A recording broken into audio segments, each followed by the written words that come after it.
Bonjour à toutes et à tous, on démarre ce tour de la presse sportive en Italie avec la bataille pour l'Europe qui fait rage et la AS Roma de José Mourinho a perdu gros hier en s'inclinant 3-1 face à l'Atalanta. Le Corriere dello Sport accorde sa une ce matin à ce résultat qui ne fait pas les affaires du club romain, au contraire de l'ADA qui se relance pour la course à l'Europe. Le club de la Louve reste 5ème à égalité de points avec l'AC Milan alors que l'Atalanta 7ème au classement revient à 4 petits points. En plus de ça, José Mourinho a perdu son homme à tout faire, un certain Paulo Dybala. Comme vous pouvez le voir sur la une du quotidien romain Il Romanista, l'Argentin est sorti sur blessure en se tenant le pied gauche. Une soirée désastreuse pour l'AS Roma en résumé. On file en Angleterre pour évoquer la sombre période que vit actuellement Tottenham. La déculottée historique face à Newcastle ce week-end ne restera pas sans conséquence puisque l'intérimaire Christian Stellini a été limogé. C'est Ryan Mason qui a déjà connu ce poste d'intérimaire par le passé qui prend les commandes. Le Daily Mail parle de la pagaille en ce moment chez les Spurs et les supporters ont appris une autre mauvaise nouvelle avec la future arrivée de Mauricio Pochettino sur le banc de Chelsea. Comme vous pouvez le voir sur la une du Daily Mirror, le tabloïd anglais met en opposition Pochettino et Stellini. L'accord est imminent entre l'Argentin et les Blues.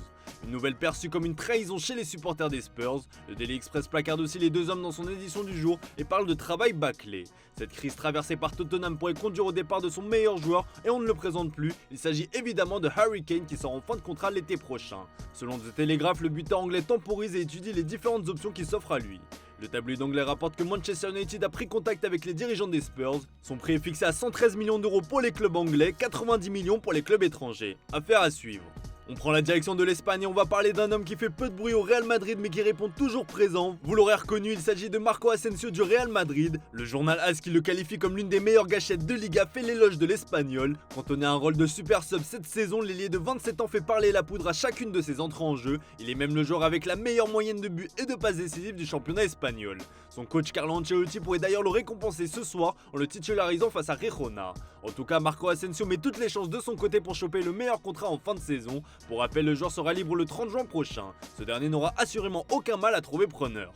On reste de l'autre côté des Pyrénées avec une très bonne nouvelle pour le Barça. En proie à des difficultés financières, le club catalan a annoncé hier avoir bouclé un sacré deal. Comme vous pouvez le voir sur la une du journal Sport, le FC Barcelone va enregistrer une rentrée d'argent d'1,45 milliard d'euros. Le club a clôturé le financement avec un total de 20 investisseurs et pour une valeur qui sera de 1,45 milliard d'euros, un chiffre qui couvre le coût des travaux de l'Espagne Barça.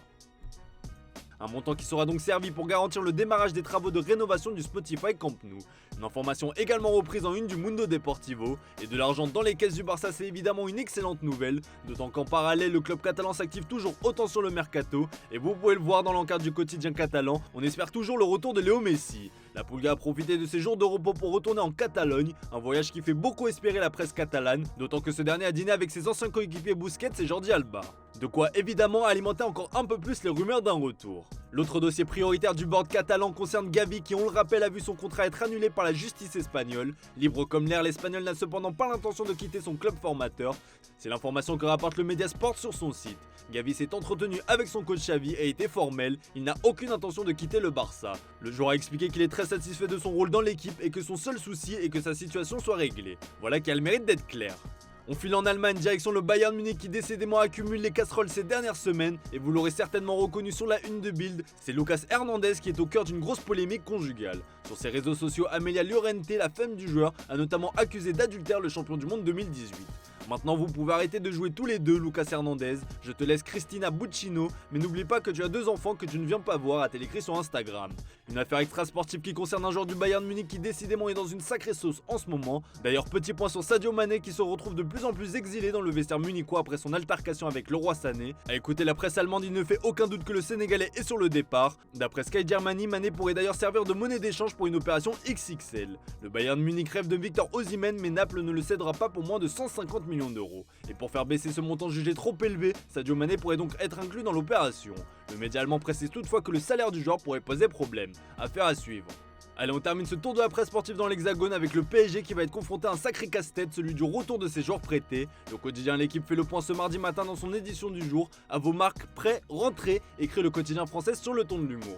Une dizaine de joueurs sont prêtés et plus de la moitié d'entre eux devraient revenir cet été dans la capitale. Le Parisien fait aussi le point sur la situation de ses joueurs prêtés et notamment revient sur le cas Leandro Paredes qui ne devrait pas voir son option d'achat être levée par la Juventus. Un retour qui ne fait pas plaisir à tout le monde dans le vestiaire parisien, notamment au chef de file Kylian Mbappé qui ne voue pas une grande estime à l'Argentin. En parlant du crack de Mondi, Mbappé est relativement laissé tranquille par les rumeurs en ce moment. Pour cause, c'est son coéquipier Lionel Messi qui attire toute la lumière. Mais la presse madrilène ne l'oublie pas. Ce matin, Defensa Central explique notamment comment ce dossier est perçu à Madrid. Et une chose est sûre, il ne semble pas être la priorité du Real Madrid cet été. Les merengues ne veulent tout simplement pas négocier avec leur homologue parisien après l'épisode de sa prolongation l'été dernier.